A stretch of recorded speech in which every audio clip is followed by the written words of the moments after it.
문재인 대통령은 오늘 통일부 장관 후보자에 이인영 국회의원을 내정했습니다. 국가안보실장에는 서훈 국가정보원장을 임명할 예정입니다. 국가정보원장 후보자로는 박지원 전 국회의원을 내정했습니다. 문재인 대통령은 대통령 외교안보 특별보좌관에 임종석 전 대통령 비서실장과 정의용 국가안보실장을 임명할 예정입니다. 한마디로 외교 안보 라인이 화려한데요. 이번 대북 외교 라인 어떤 점이 두드러져 있습니까? 네, 일단 박지원, 이인영 내정자 그리고 네. 임종석 특보 모두 정치인 출신이라는 점, 정치력을 갖춘 중량급 정치인들 전면에 내섰던 게 한 가지가 있고요. 두 번째로 남북 대화의 산증인들을 모두 모았다라는 게 전문가들의 평가입니다. 네. 기존의 외교 안보 라인 가운데 통일부 장관만 사퇴했습니다. 나머지 사람들은 다 유지를 하고 있는데 그래서 또 해전문 인사 아니냐 이렇게 말들이 많아요. 이 라인업을 어떻게 보는지 또 문재인 대통령의 속마음은 뭘까요?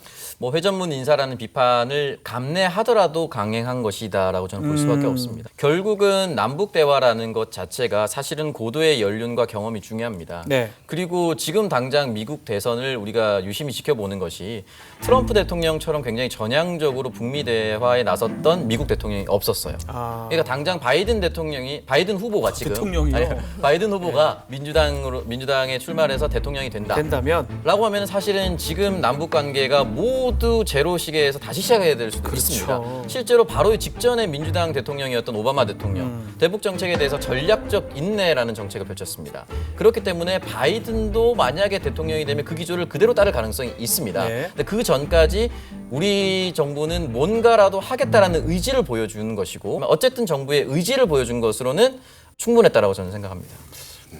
마음에 들어요? 벌써 바이든이 대통령 되시는 것처럼 말씀하셔가지고 결국은 그런 생각도 들었어요. 문재인 네. 대통령이 특전사 출신이어서 그런지 한 번 해병은 영원한 해병이다. 거의 이런 마인드 가지고서 조롱. 저는 해병대 존경합니다. 네, 특전사도 존경합니다. 그래서 그런 존경한다는 표현을 이상한 데 쓰시네요. 존경합니다. 추미애 장관은 존경합니다. 다 존경합니다. 추미애 장관 선거하시고. 그래서 사실은 아마 저는 이해는 갑니다. 이해는 그러니까 갑니다. 부동산 정책도 마찬가지고 대북 정책도 그렇고 이제 와서 사실은 이런 기조를 바꾸거나 교체한다면 스스로 실패를 인정하는 꼴밖에 안 되기 때문에 그러다 보니까 사실 이인영 장관 후보자나 아니면 이제 박지원 국정원장 후보자 같은 경우는 의원 출신이기 때문에 인사청문회 아마 쉽게 통과할 거라고 생각을 했을 겁니다. 왜냐하면 의원 불패 신화가 있기 때문에 그런 것도 염두에 뒀을 거고 앞으로 남은 2년이란 기간 동안 결국은 우리 편 그리고 기존의 정책을 그대로 가져가겠다라는 그런 의중이 반영된 거라고 생각을 하고 있습니다. 네. 내정자 한 명 한 명씩 또 분석을 좀 해보겠습니다. 자, 임종석 전 비서실장, 통일부 장관 얘기가 좀 있었는데 특별 보좌관의 이름을 올렸어요. 왜 장관에 특사에 올랐죠? 사실 이제 본인이 이제 올해 초에 이제 현역 정치인으로서의 삶을 끝내겠다라고 이야기를 했습니다. 정계 은퇴 선언을 했죠. 네, 정계 은퇴 선언을 해버렸죠. 네. 시민단체 활동으로 돌아가겠다라고 얘기를 했기 때문에 1년도 되지 않아서 이걸 뒤집기라는 좀 쉽지 않았을 거라고 저는 생각을 하고 통일부 장관 같은 경우는 일정이라든지 동선이라든지 활동 행보가 다 공개가 돼요. 공개가 돼야 되겠죠. 근데 대북 특사 같은 경우는 사실은 공개하면 좋겠지만 몰래 갔다 와도 됩니다. 그래도 그 대북 특사라는 이름 자체가 대통령의 의지를 그대로 가져가서 전달하는 사람인 거거든요. 네. 그렇기 때문에 이 부분에 있어서 두 채널을 동시에 운영하겠다라는 의지로 해석을 할 수 있습니다. 자, 다음은 이인영 통일부 장관 내정자인데 왜 같아요? 이인영 의원이 대북하고 뭔 관련이 있습니까? 그 남북 관계에 대한 오랜 관심이 이력으로 좀 관심이 나와 있는데, 있었다고요? 예. 네. 우선 20대 국회 임기 4년을 외교통일위원회에서 모두 활동을 외통위, 했습니다. 예. 21대도 지망을 해서 외통위에 배정이 됐고요. 민주당 통일위원회 위원장도 하셨고 예. 남북경제협력 특별위원회 위원장도 지냈습니다. 지금 문재인 대통령 의지가 대북 제재가 존재하는 가운데서도 남북 간 가능한 협력 사업들 추진하겠다는 거잖아요. 네. 그동안 이제 관료 출신 조명근 장관이나 학자 출신 김현철 장관이 관료의 사회에서 뚜렷한 목소리를 내거나 그렇죠. 통일부를 장악한다거나 이런 부분에 좀 아쉬움도 있었거든요. 그래서 정치인 출신 실세 장관 필요성이 높았던 것도 사실입니다. 네, 저는 박지원 전 의원을 이 국정원장 자리에 내정했다라는 게 굉장히 좀 제일 놀라웠습니다. 이 박지원 전 의원이 누굽니까? 한때 별명이 문모닝이었습니다. 문모닝이었죠. 네, 19대 대선 때였죠. 이 문재인 대통령을 정말 그때 당시 후보자였죠. 어마어마하게 정말 공격을 했습니다. 예. 그때 정말 아팠어요. 엄청나게 공격을 했습니다. 네.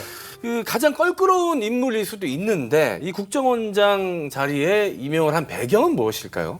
뭐죠? 그 박지원 후보자 내정된 날 사진 한 장이 좀 화제였는데 네. 2015년에 새정치민주연합 네. 때 그 새 대표 뽑는 전당대회에서 2위한 박지원 후보가 1위한 문재인 대통령에게 악수를 청하는 당대표 선거할 때? 사진이었어요. 네. 와. 근데 그 사진 찍은 뒤로 1년도 채 안 돼서 이제 박지원 후보가 국민의당으로 안철수 대표 국민의당으로 옮겨갔거든요.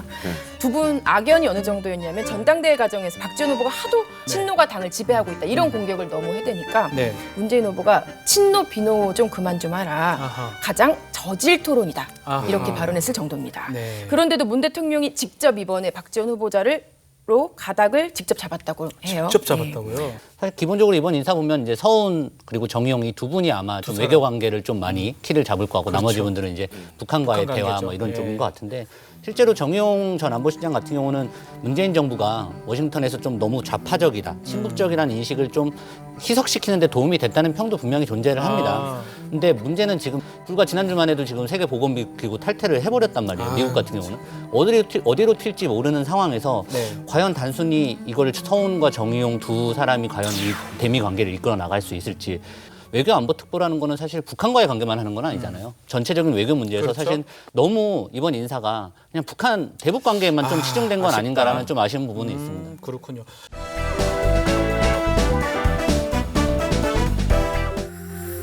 OBS